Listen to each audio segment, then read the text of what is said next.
আমি আজকে ডিম আলু রান্না করব। এখন আমি কড়াতে তেল ঢেলে দিলাম।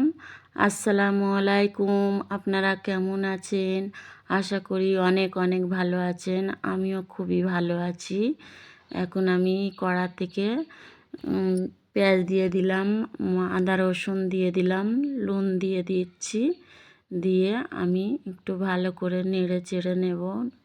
হলুদের গুঁড়ো দিয়ে দিলাম, দিয়ে একটু আবার ঝালের গুঁড়ো দিয়ে দিলাম। আমরা বাংলায় বলি ঝাল, লবণকে বলি নুন, এরকম বলি। এইবারে আমি আলুটা দিয়ে দিচ্ছি। আলুটা ভালো করে নেড়ে চেড়ে নেব, ভালো করে নেড়ে নেড়ে ঠিক করে। এইবারে আমি ঢাকনাটা একটু চাপা দিয়ে দেবো। রসটা মরে গেলে একটু নাড়াচাড়া করে আমি এইবারে জলটা দিয়ে দেব। আবার একটু নাড়াচাড়া করে ভালো করে নেড়ে চেড়ে ঢাকনা চাপা দিয়ে দিলাম। আমার বৌমা বলছে, আম্মাজি তুমি তো ইউটিউবে ভিডিও করতে এসেছো, তা ভিডিও করতে এসেছো, তুমি তো ফেস দেখাও না, বডি দেখাও না, তা ভিডিওই ভাইরাল হবে কী করে? আমি বলছি, বাবা ফেস না দেখিয়ে ভাইরাল কি হওয়া যায় না? তা বলছে হতে পারবে। আমি বলি হ্যাঁ ইনশাল্লাহ হতে পারবো, কেন পারবো না কো? অবশ্যই অবশ্যই পারবো। যদি মনের জোর থাকে ঠিক জিতে উঠতে পারবোই।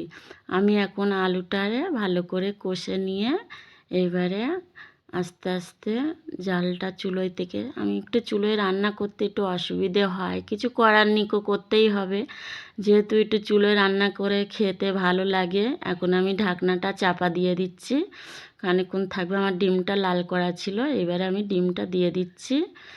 আমার সিদ্ধ ডিম আমি ঝোলের মধ্যে দিয়ে দিচ্ছি ভালো করে। এবার একটু ঝোলটা নাড়াচাড়া করে সরপোষটা দিয়ে দেবো, দিয়ে দেবো।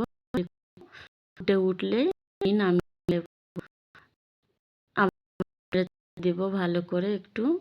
দিয়ে আমি মশলা দিয়ে দিলাম, একটু মরিচের গুঁড়ো দিয়ে এবারে আমি ভালো করে নামিয়ে নেব। ভিডিওটি ভালো লাগলে লাইক কমেন্ট শেয়ার করবেন।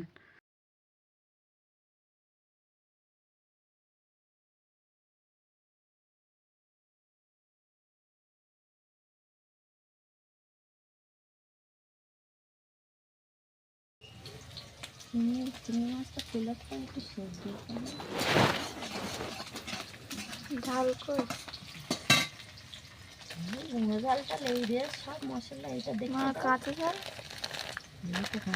ঝালের